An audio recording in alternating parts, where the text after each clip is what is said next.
Muito boa noite a todos, encarnados e desencarnados.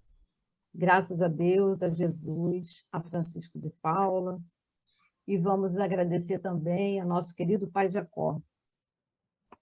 Vamos desligar os microfones. Vamos agora elevar o pensamento ao alto, deixar as inquietações de lado. Vamos nos concentrar na nossa reunião, para a gente poder receber tudo que a gente tem para receber hoje. E que a nossa noite seja bem iluminada, bem harmonizada. Vamos começar, então, com a leitura de ambientação. O Antônio vai fazer para nós.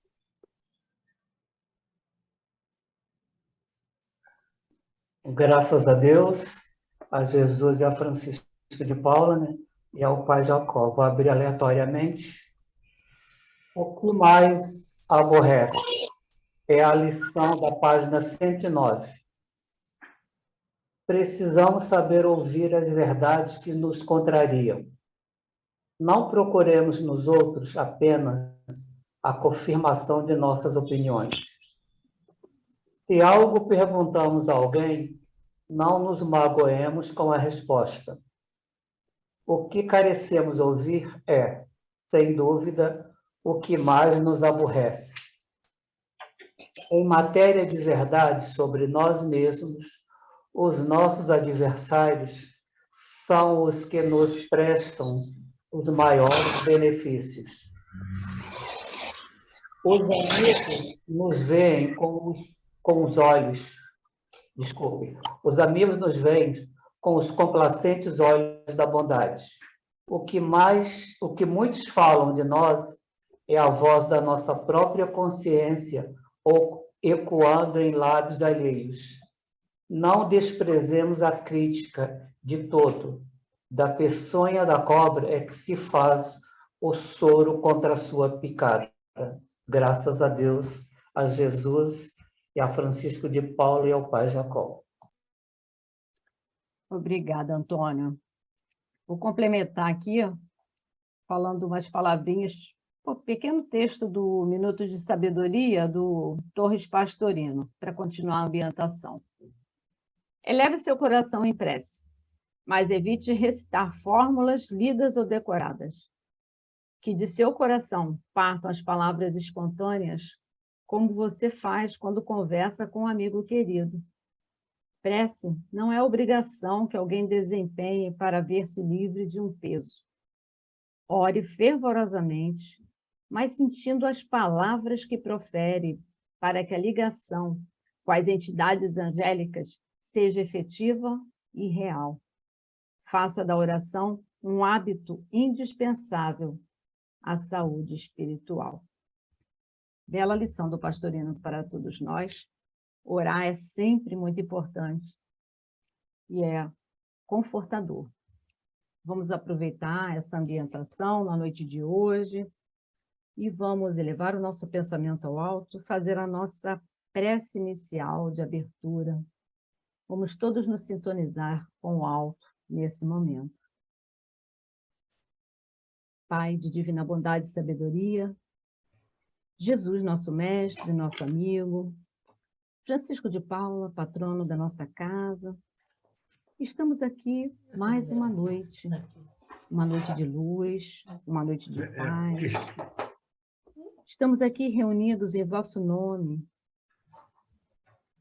para que todos nós possamos, iluminados pela sua luz, seguir em frente na noite de hoje, esperando, Senhor, receber as benesses, receber a luz, a paz, a harmonia para essa noite de hoje. Que possamos oferecer a esses irmãos que estão aqui presentes, aqueles também que não puderam estar na nossa reunião assistindo na noite de hoje, que possamos oferecer um pouco da sua luz, um pouco do seu amor. Esteja conosco, nos acompanhando, harmonize a nossa irmã que vai dar o estudo na noite de hoje, para que ela possa proferir as suas palavras e acima delas nós refletirmos. E assim, com essa luz, essa paz, essa harmonia que já estamos sentindo nesse momento, possamos dar iniciada a nossa sessão da noite de hoje. Graças a Deus, graças a Jesus e graças a Francisco de Paula, damos por abertos os trabalhos da noite de hoje. José Evangelista, você poderia ler o Evangelho, por gentileza? Obrigada. Graças a Deus, a Jesus, a Francisco de Paula. Evangelho de Jesus Cristo, segundo o Espiritismo, capítulo 16. Preservar-se da avareza. Então, no meio da um homem lhe disse: dize a meu irmão que divida comigo a herança que nos tocou. Jesus lhes disse: ó homem, quem me designou para vos julgar, para fazer as vossas partilhas? E acrescentou: tende o cuidado de preservar-vos de todas as avarezas, porquanto, seja qual for a abundância em que o homem se encontre, sua vida não depende dos que ele possua. Disse-lhe a seguir esta parábola: havia um homem rico cujas terras tinham produzido extraordinariamente, e que se entretinha a pensar consigo mesmo assim: que hei de fazer, pois já não tenho lugar onde possa encerrar tudo o que vou colher? Aqui está. O que demolirei os meus celeiros e construirei maiores, onde porei toda a minha colheita e todos os meus bens. Direi a minha alma: minha alma, tens de reservas muitos bens para longos anos, repousa, come, bebe e goza. Mas Deus, ao mesmo tempo, disse: que insensatos, esta noite mesmo tomar-te-ão a alma, para que servirá o que acumulaste? É o que acontece a todo aquele que acumula tesouro para próprio e que não é rico diante de Deus. São Lucas, capítulo 12, versículo 13 a 21.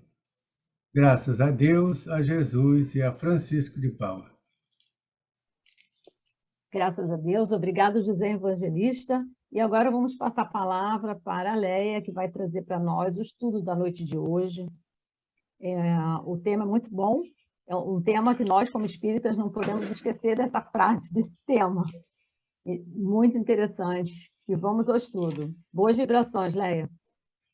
Obrigada. Boa noite a todos mais uma vez.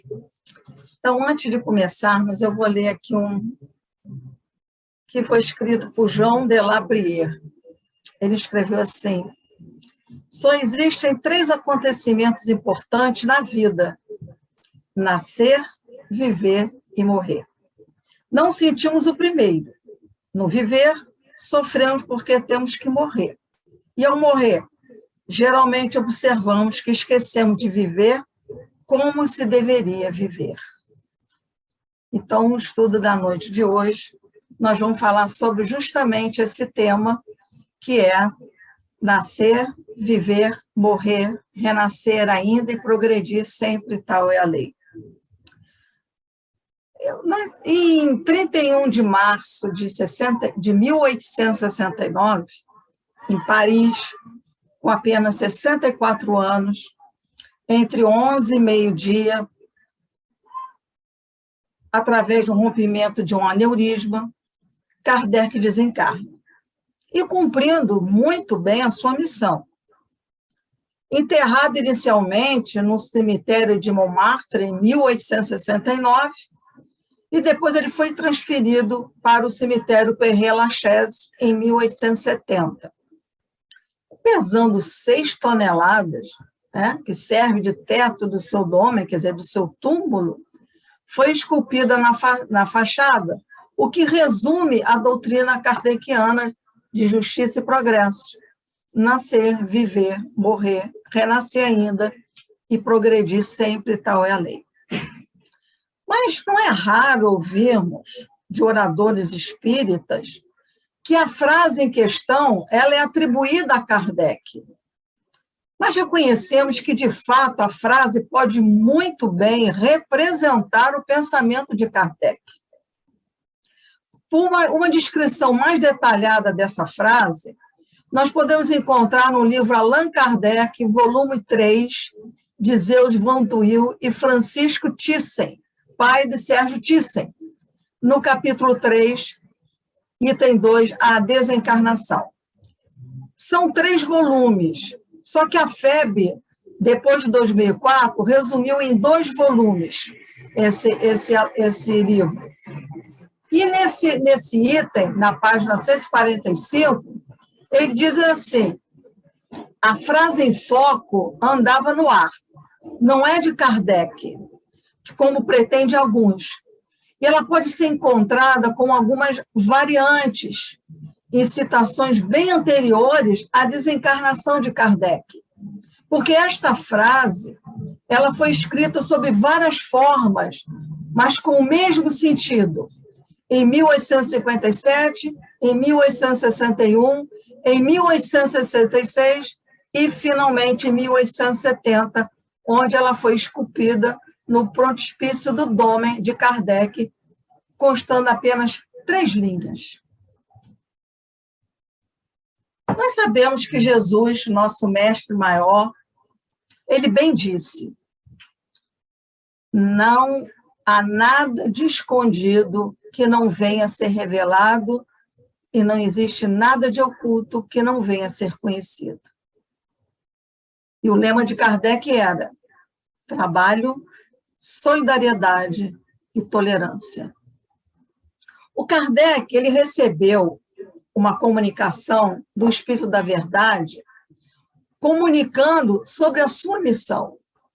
E a comunicação foi a seguinte para ele: a missão dos reformadores está cheia de escolhas e de perigos, e a tua é rude, disso te previno, porque é o mundo inteiro que se trata de agitar e de se transformar.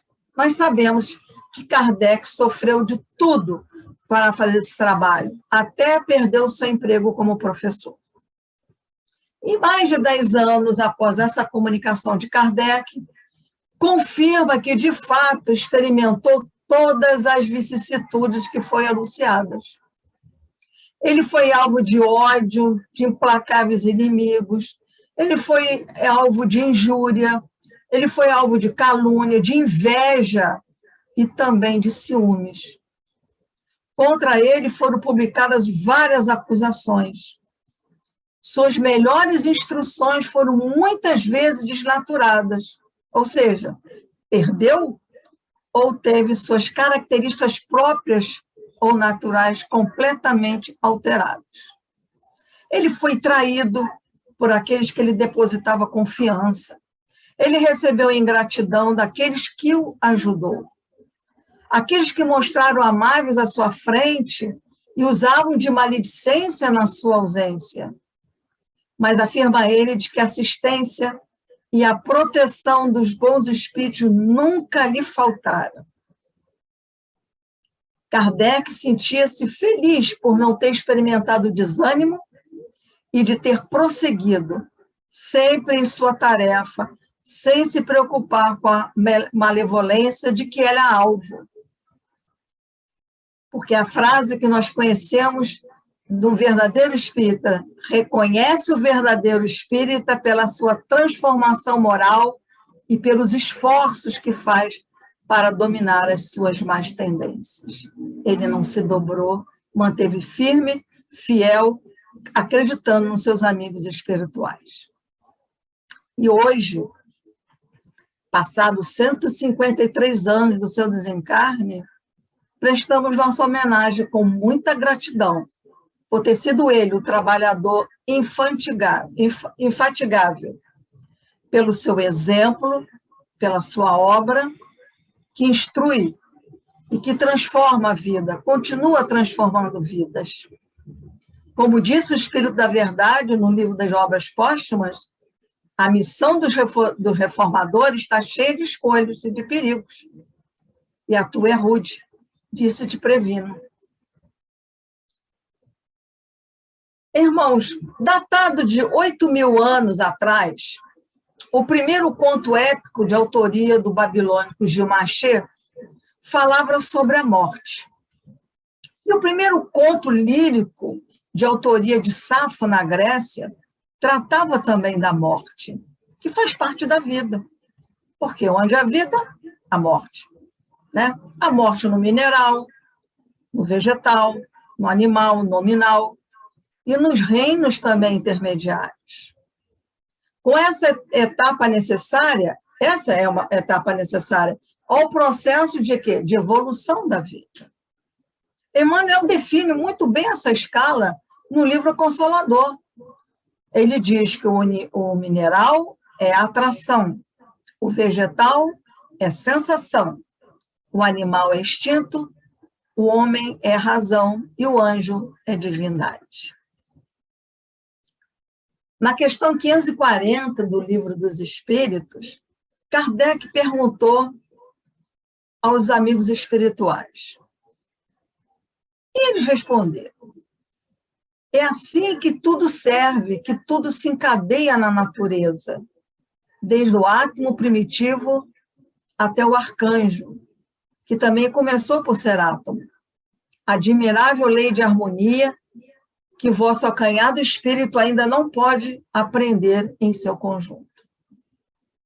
Tudo morre para renascer na transformação da vida, afirmou Lavoisier, após descobrir o oxigênio. Na natureza, nada se perde, nada se cria, tudo se transforma. E o Espiritismo veio no tempo certo, comprovar a imortalidade da alma, e os sábios mais ilustres do mundo, dentre eles os mais distintos físicos, químicos, matemáticos, astrônomos e outros, pesquisaram os fenômenos espíritas e atestaram a existência da alma, a imortalidade, não por dogma de fé, mas porque puderam vê-la, conversar com ela e até fotografá-la. Irmãos, todos iremos morrer. Temos prazo de validade. É só uma questão de tempo. Mesmo assim, apesar desta certeza, nós tememos a morte. Ficamos apavorados quando ela nos ronda os passos. Mas morre o corpo físico, mas o espírito continua vivo, ele é imortal, preservando a sua individualidade. E por que tememos a morte? Mesmo espírito, a gente tem, mas a gente não gostaria de ir, a gente gostaria de ficar aqui, junto com nossos amigos, nossos parentes, nesse ambiente, por mais que seja de prova e expiação, é um planeta muito bonito. Quantas manhãs de domingo, quando você levanta, está aquele céu lindo, aquela brisa, que coisa gostosa, quem tem sensibilidade sente aquilo e fica maravilhado, quer que aquilo fique o dia inteiro. Por que tememos? Porque não sabemos como e quando se dará. É a expectativa do desconhecido. Vivemos tão presos às ilusões materiais que passamos a gostar da existência. E até esquecendo aqueles dissabores, os obstáculos que ela nos oferece, sem distinção. Ninguém escapa, não há quem não sofre, quem não chore a sua lágrima, ainda que seja secreta, seja uma lágrima bem íntima. E Kardec indagou os espíritos superiores.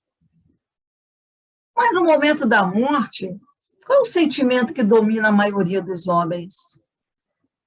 A dúvida, o medo ou é a esperança? E eles responderam, Kardec, a dúvida para os endurecidos, o medo para os culpados e a esperança para os homens de bem. E Emmanuel, no livro Religião dos Espíritos, ele diz assim para nós, nenhum sofrimento na Terra será comparável àquele coração que se debruça sobre o outro coração relegado e querido que o ataúde transporta para o grande silêncio. Então, meus irmãos, a certeza da imortalidade que o Espiritismo dá consola. Uma vez criados por Deus, espíritos imortais que somos, necessitamos aprender a viver em harmonia. Primeiro, conosco, depois com nossos irmãos de caminhada. Seja aqui, enquanto encarnados, ou após o nosso desencarne. Precisamos definitivamente entender que não viveremos apenas os anos destinados à nossa atual reencarnação, mas para sempre. Dessa forma, o nosso dever é o de direcionar ações visando o bem aqui ou em qualquer plano da erraticidade em que nos situaremos. Podemos ler lá, senão não vai dar tempo, no Evangelho, no capítulo 4, item 25, a necessidade da encarnação. Sendo assim, devemos aproveitar o nosso tempo para nos depurar e aprendermos a serem pessoas melhores, mais sábias, mais bondosas, porque Jesus nos indicou o caminho com a sua doutrina de amor. Então, sigamos com determinação em busca de um futuro, de uma eternidade melhor. E o Espiritismo acorda em nós essa responsabilidade de viver para sempre. A vida não é mais um período de tempo entre o berço e o túmulo. Ela se estende mais além.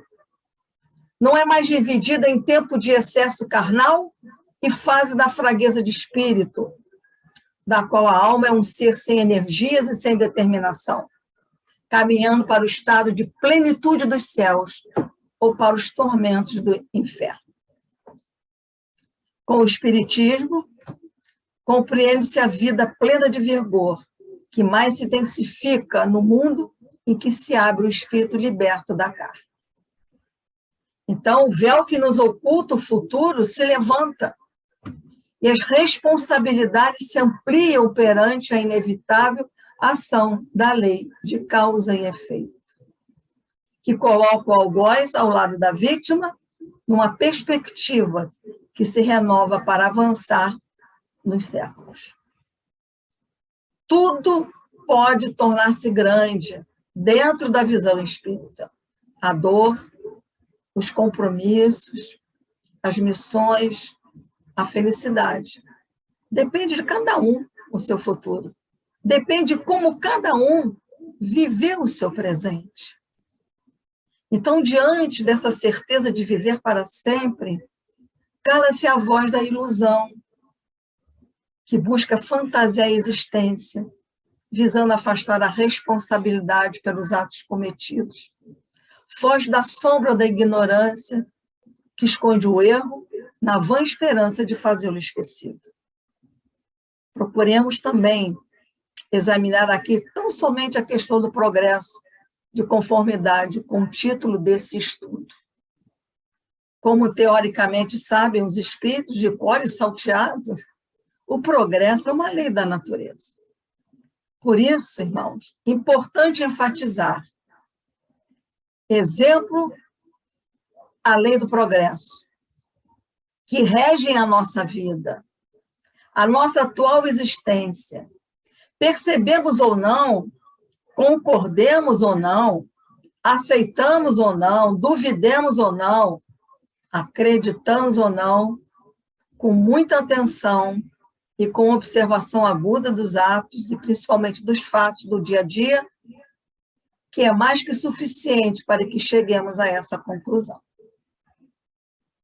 No Livro dos Espíritos, na questão 614, na parte 3 das leis morais, vem a seguinte pergunta: de que se deve entender por lei natural? E eles responderam: a lei natural é a lei de Deus. É a única verdadeira para a felicidade do homem. Indica-lhe o que deve fazer ou deixar de fazer, e ele é só infeliz quando dela se afasta. Por outra parte, para dizer o mínimo, o progresso, ele pode ser material, ele pode ser intelectual e moral. Ao contrário de alguns que supõem ou imaginam, o Espiritismo não faz apologia da pobreza. Ao contrário, considera legítima a aspiração pela conquista de bens materiais e, sem dúvida, trazem conforto, traz bem-estar, além de gerar amplas possibilidades de progresso em tempos de educação, em tempos de saúde, e assim vai. Ela é legítima. Porém, desde que legítimos e lícitos sejam os meios empregados para essa conquista. E quais são os meios legítimos? Trabalho, dedicação, esforço, honestidade, merecimento, e aí vai. Por sua vez, o progresso intelectual, ele origina o progresso moral. Na definição do Livro dos Espíritos, a moral é a regra de bem proceder, isto é, de distinguir o bem do mal. Funda-se no quê? Na observância da lei de Deus. O homem procede bem quando tudo faz pelo bem de todos, porque então ele cumpre a lei de Deus. Questão 629 do Livro dos Espíritos. E nesse ponto a gente pode até lembrar de Sócrates. O sábio é aquele que conhece os limites da sua própria ignorância. Assim, na medida que nós vamos avançando maior e melhor nível de informação e de conhecimento, impulsionamos algumas vezes, sem a gente perceber, o nosso progresso moral. Razão pela qual ler e estudar é importantíssimo, sempre. O conhecimento que adquirimos é nosso, uma vez que a ferrugem não corrói, a traça não come e ladrão não nos rouba. Mas permanecerá sempre conosco como parte integrante da nossa individualidade, visto que somos seres pensantes da criação. Somos espíritos imortais, isto é, com a morte física saímos do corpo, mas não saímos da vida. Mesmo sabendo que o caminho é árduo, o processo de evoluir constantemente é um belo projeto de vida e uma razão por viver, gostaria de acrescentar o que aconselhava Pitágoras, que ele diz assim: escolha sempre o caminho que pareça o melhor, mesmo que seja o mais difícil. O hábito brevemente o tornará fácil e também agradável. Então, não será difícil concluir a indispensável e a inadiável necessidade que todos temos de progredir continuamente, sempre nas muitas expressões que o progresso comporta, sem nos esquecermos do que diz a questão 919 do Livro dos Espíritos. O conhecimento de si mesmo é a chave do progresso individual. Porque o autoconhecimento é tão importante que entrega a milenar, célebre, imbatível ensinamento do Mestre Jesus, com o qual resumiu todas as leis e os profetas. Amar a Deus sobre todas as coisas e ao próximo com a si mesmo. Uma vez que você pode amar o próximo com a si mesmo, aquele que se ama é para amar-se, é preciso o quê? Se conhecer. Irmãos, chegando mais no finalzinho, podemos concluir o seguinte: o Espiritismo é luz em nossos caminhos. Ela dá vigor às nossas ações e paz no trabalho e também na luta. Viver para sempre é colher sempre e sempre o fruto dos nossos pensamentos, palavras, ações, transformado pelo poder da vontade, as nossas lágrimas de infortúnio em lágrimas de alegria e de arrebatamento espiritual. Então, trabalhamos sem cessar, consciente de que se temos que viver para sempre, é colocando a mente e as mãos no serviço a que somos convocados pelas leis da vida. Entre o berço e o túmulo, há um longo caminho a percorrer. Estradas e veredas surgirão, cabendo o livre-arbítrio decidir por onde vamos trilhar. A luta é ferrenha, ela é difícil, ela é árdua, mas necessária para a evolução, para a nossa evolução.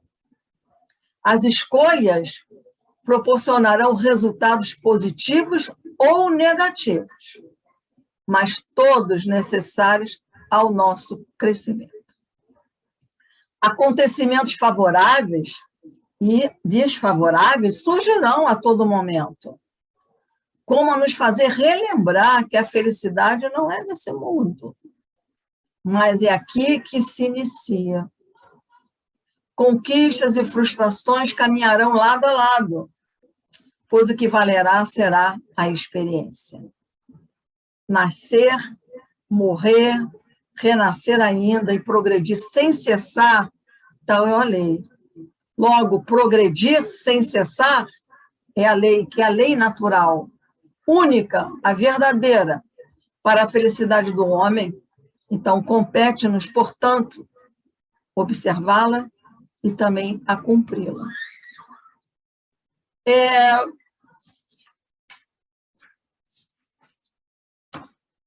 Em Portugal, ocorreu uma 5ª edição de um festival internacional de animação. Ele é realizado pela Câmara Municipal de Torres Vedras. E esse festival ele incentiva o interesse pelo cinema de animação, aliado ao cinema à cultura, à inovação e à tecnologia. E esse público é formado por produtores e artistas, crianças em contexto escolar e adultos à procura de inspiração, e além dos jovens. E essa 5ª edição desse festival teve como o tema inspirado foi chance, com vista a fazer uma reflexão global sobre as mudanças que estão ocorrendo no planeta. Então, ocorreu a participação de artistas de vários continentes, inclusive do Brasil. Foram mais de 400 filmes de grande diversidade, qualidade e criatividade nessa competição. E a vencedora do festival foram 2 brasileiros, com animação chamada A Lápide. Foi do Lucas Tanuri, com a música de Zé Henrique Martian. Eles fizeram essa animação sob o texto do Kardec, nascer, morrer, renascer ainda e progredir sempre, essa é a lei. Eles conseguiram 1.050 votos, quase 20 mil visualizações, fazendo que a sua obra, entre outras 400 concorrentes, foi a preferida pelo público na internet. Então, ele procurou ilustrar na canção a evolução da vida, colocando a natureza e seu desdobramento como personagens principais em cima do nascer, morrer e renascer. Então, eu trouxe para vocês aqui para assistir. Canta em francês, mas tem a tradução, são em vários idiomas, mas é muito bonito. Vamos lá.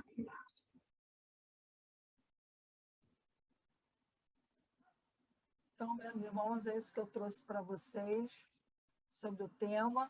Eu espero que tenham gostado. Tem muito assunto ainda, mas o nosso tempo é pequeno para abordar um assunto tão amplo. Obrigada a todos, beijo a todos vocês.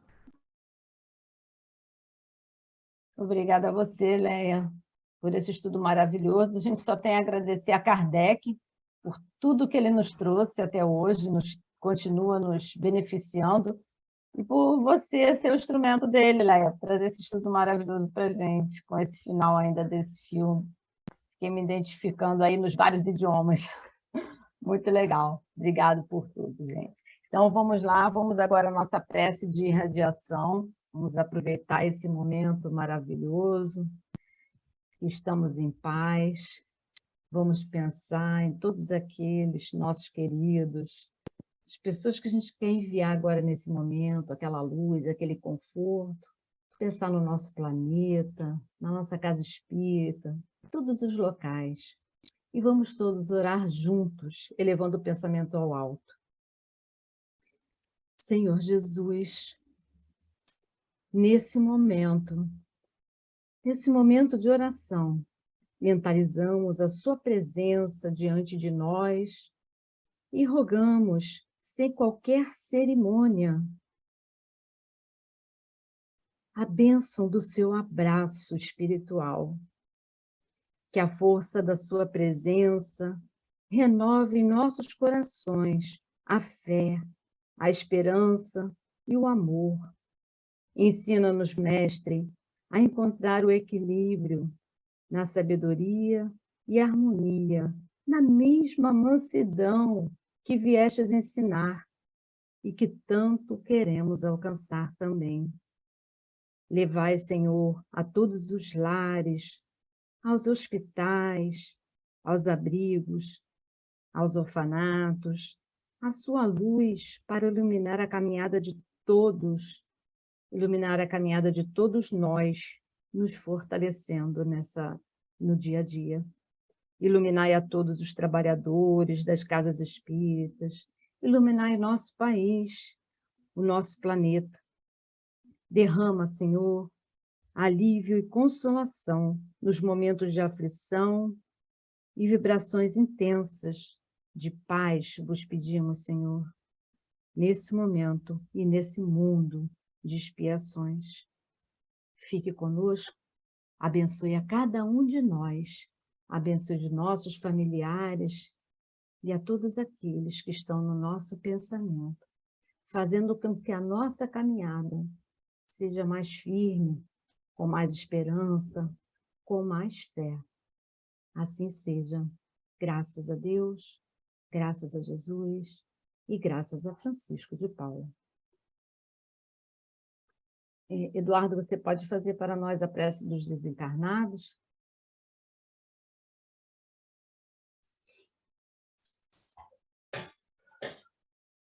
Graças a Deus, a Jesus e a Francisco de Paula, meus irmãos, é chegado o momento de mentalizarmos aqueles nossos irmãos que estiveram conosco e que já partiram para a verdadeira vida, mas que ainda estão em nossos pensamentos, né?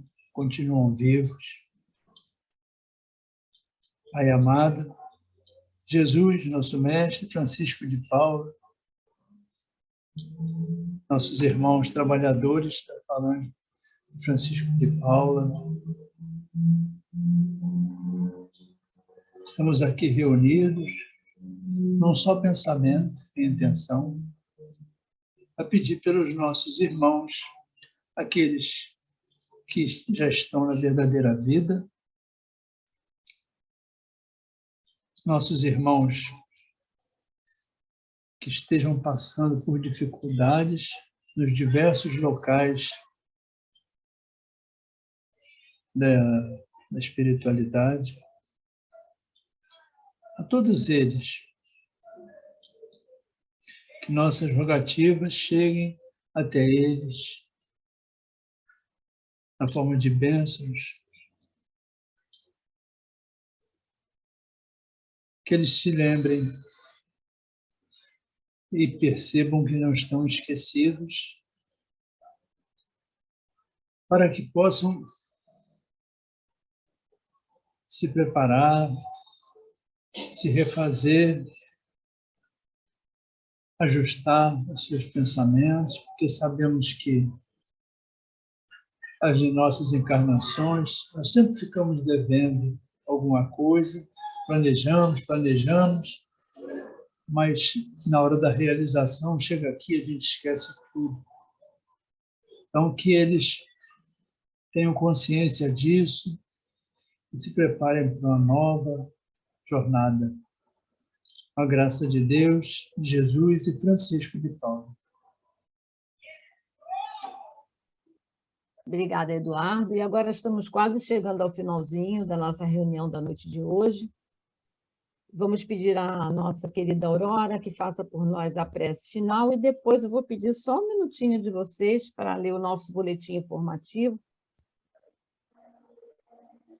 Graças a Deus, a Jesus e a Francisco de Paula, e graças também ao nosso querido Pai Jacó.